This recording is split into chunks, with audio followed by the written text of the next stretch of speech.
Lupita Manana, Chapter 10, page 126. The beans and rice Aunt Consuela cooked that evening were tasty, but eating was no pleasure for Lupita. No one at the table spoke, and Uncle Hermelio paid attention only to a little radio he had brought with him.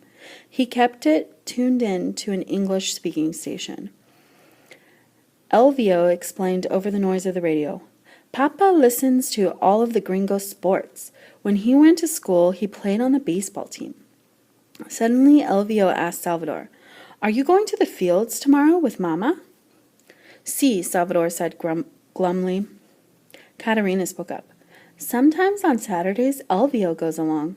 How long did you go to school in Mexico? We go for 12 years. She made a sour face. 12 years? Lupita stared at her yellow plastic plate. Her cousins were lucky to be able to get so much education. Ay de mi! Even if Papa had lived, no one in her family would have enjoyed so much school. "Don't you know any English at all?" Caterina inquired. "No," Salvador said. "The other maid where I worked said she would teach me what she knew," Lupita added, "but she never found the time." "Oh," was all Caterina said. Suddenly Salvador asked, "Aunt Consuelo, when do we go to the fields?" "Before the sun comes up. Fidencio comes to get me in his truck at 5 o'clock in the morning." "Who is Fidencio?" Aunt Consuelo jerked her thumb at her husband, who was hunched over the radio. "Hermelio's brother. He is a good worker, that old Fidencio. He has a telephone in his house, so the gringos who own the field call him when they need people. Fidencio comes to tell me last night that there is squash in the valley this week." She ticked off on her fingers. "After that comes asparagus and cabbage and broccoli, and then lemons and onions and radishes. Then the grapefruit and the oranges, sweet corn and grapes. Fidencio knows all the growers. He keeps me working almost all year long." "Will this Senor Fidencio want us to pay him to find us work?" "We had to pay a man in Colton." Salvador's tone was sharp. "Not Fidencio," Aunt Consuelo answered. Salvador's expression became less sour. "What are workers paid in the fields?" $2 an hour for you kids." Lupita sucked in her breath in dismay. She had made more as a chambermaid. Salvador glowered. "That is less than Lupita and I were paid in Colton."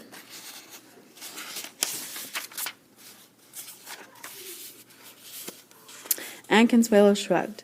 "That is what the growers pay the young ones who harvest for them." "Si," Elvio agreed. "That is what I am paid on Saturdays." When Salvador lapsed into a glum silence, Lupita asked, "Aunt Consuelo, could you teach me some English words as we work in the fields?" Aunt Consuelo, Elvio, and Caterina began to laugh. Uncle Hermelio switched off his radio and asked Elvio something in English. Then he laughed too. Finally, Elvio explained, "Mama knows almost no English. We always have to speak to her in Spanish." "How can that be?" Lupita asked in wonder. "Our mother told us Aunt Consuelo came here 20 years ago." "See, I came over and got a job as a maid. All I ever learned from the gringa I worked for were words like vacuum cleaner, broom, and mop, washing machine, and clothesline, things like that. She warned me not to go to night school because she was afraid La Migra would catch me there. I worked for her for 6 years. Then I met Hermelio at a dance, and we got married. We always spoke Spanish to one another, and I did not go to work again. A few years ago I began to work in the fields, where no one speaks anything but Spanish. I have no need of English. Neither will one of you." Lupita glanced at Salvador, wondering what he thought of Aunt Consuelo's story, but he was looking out the window at the darkening sky. Don't you go to the market?" "Si, Lupita, but one of the children goes with me," Consuelo laughed. "Even if I do go alone, there is always someone there who speaks Spanish. It is not hard to live here without knowing English. Our doctor is a pocho. The people of La Ayuda speak Spanish too." Suddenly Salvador turned his head. "Once Lupita wanted to become a profesora. That is why she talks of learning English when she has no need of it. Lupita likes to study. She likes books." When Elvio and Caterina and Consuelo chuckled, Lupita gave her brother an angry look. He didn't need to make fun of her, even if he was unhappy. All at once, Lupita became aware of Irela Ruiz, the second oldest girl. She stood at Lupita's elbow and plucked at her sleeve, softly, so no one else could hear her. Aurelia said, "I like my professora." Lupita stared at the unsmiling girl, who looked about 8 years old. Her large, dark eyes gave Lupita no hint of friendliness. Suddenly, she spun around and darted out through the open door into the twilight to join her younger brothers and sisters. That night, Lupita slept with Katerina, and Salvador shared the bed in the living room with small Juan. When it was still dark, Lupita was awakened by a bright light. Aunt Consuelo, holding a flashlight, whispered, "Come on, your brother is up. Do not step on Esmeralda and Pascual when we come into the living room. We will eat when we get to the fields." On Aunt Consuelo's orders, Lupita had slept fully dressed. Now she put on her shoes and stumbled through the house into the dark outside. Salvador waited there. Following the beam of Consuelo's flashlight, they walked to the roadside to wait beside the Ruiz mailbox. Lupita shivered and pulled the collar of Salvador's jacket around her ears.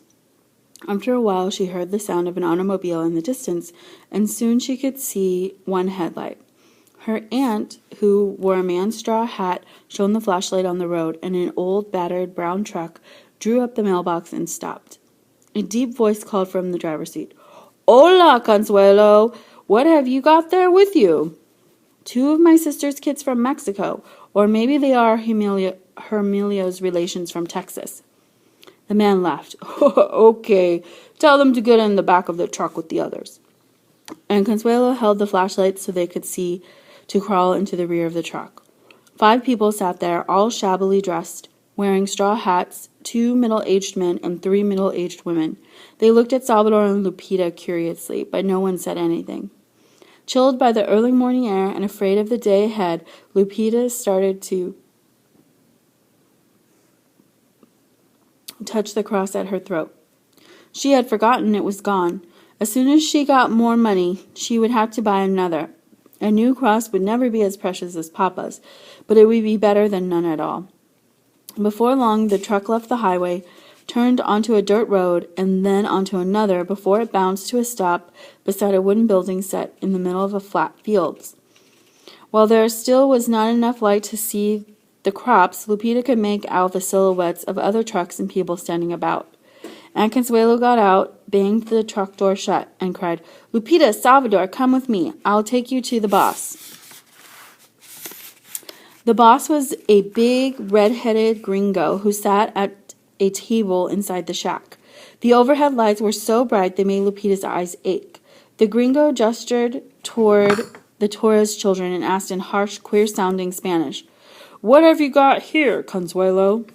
"My husband's niece and nephew from Texas," she told him. "They have cards but forgot to bring them along. You know how kids are." While Lupita froze to her spot on the floor, the gringo looked her and Salvador up and down. He grunted.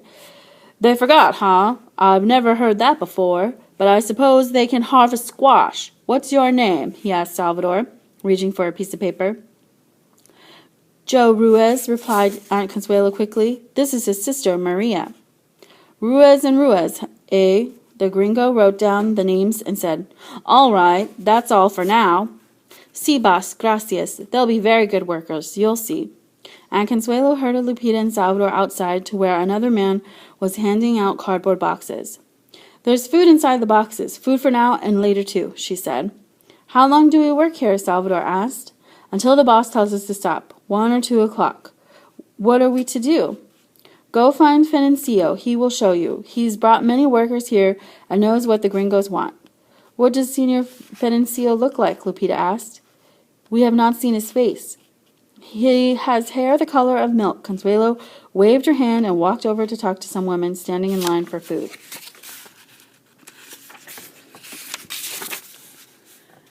By now there was light enough to see the faces of the men who had gathered together beside the shack.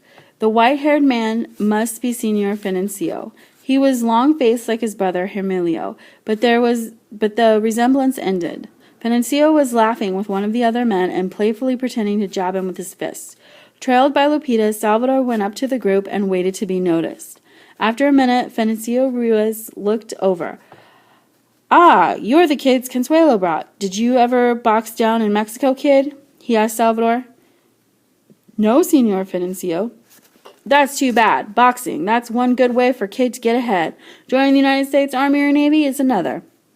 Not for a wetback like me, Senor, Salvador said. No, Salvador's face changed, growing thoughtful. Then he smiled again. Long ago, I used to be a boxer in the army. Salvador nodded. Aunt Consuelo said you would show us what we are to do. We have never worked in the fields before. Our father was a fisherman. Financio led them away from the other men. I see you have your boxes. Bueno. After we eat, follow me into the field. Lupita opened the box of food the gringo had given her. Inside were canned orange juice and some hard brown donuts. They were dry and tasteless. The sandwiches in their wax paper packets were for mid-morning. When she and Salvador had finished eating, Financio came back from where he had been sitting among the men. Come with me. Lupita watched him pick up a wooden box set along the edge of the field. Salvador grabbed a box too, and so did she. The box was light.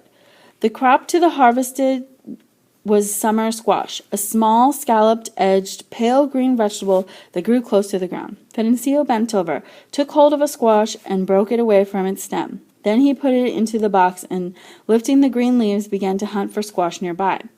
When he had filled his box, he carried it to the end of the row and set it down next to a stack of empty boxes. Lupita watched him take the wire handle off the full box and fasten it to one of the empty ones. Carrying it, he returned it to the row in which he had been picking. Before he bent over again, he grinned at her. Do what I just did. Be sure to pick all of the squash in each row you work. After a while, the boss will bring a truck to pick up the full boxes and take them to the market. Si, senor. Carrying her box, Lupita walked to the end of the 60-foot row Financio had pointed out. It was 6 rows ahead of him. At first, she found hunting among the leaves and along the ground for small green squash not difficult, but at the end of the second hour, she began to understand why Uncle Hermelio had said they wouldn't forget the fields. Each time she straightened up to carry a full box to the end of the row, her back felt as if someone had hit her with a stick. Kneading it did not ease the pain. Her neck and shoulders ached too. But ay de mi, her hands, twisting hundreds of squash from their stems, was making cramped claws of them, and her fingers were raw with broken blisters. As the bright October sun rose in the sky, the heat became unbearable for Lupita.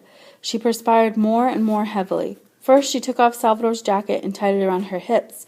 Then she fished out the baseball cap she had left in the pocket. Lupita quickly realized why pickers all wore straw hats, because her wool baseball cap was unbearably hot. She felt as though someone had poured scalding water on her head. Sweat ran into her eyes, blinding her. When she wiped it off with her hands, her face became streaked with yellow-brown dirt. Salvador's old shirt clung to her, and as she twisted the vegetables from the stems, she felt her back begin to itch. She didn't know if it itched from the rivulets of sweat or from the ants and other insects she spied among the squash. Holy Mother! And she had thought lifting the mattresses for Senor Elfron's motel was hard work. Lupita glanced behind her and saw her aunt harvesting, never straightening up. Several rows away, old Financio was doing the same. How fast those two picked! She stood up and focused with difficulty on Salvador. He was standing, too, at that moment, holding his hands to the small of his back. He looked around and saw her. Even at that distance, Lupita could see his black scowl. He shook his head and bent again to work. Lupita passed the remainder of the morning in a stupor of weariness. When the boss blew a whistle at 10, she collapsed beside her half-filled box and numbly ate her sandwiches. She could hardly taste the cheese and the bread. All she wanted was more cool water from the water cart. She had taken a drink every time it came around, and now she drank deeply again. At 1 o'clock, Lupita felt scarcely able to make her way out of her row. Somehow she got her envelope of cash and stumbled over to Senor Financio's truck.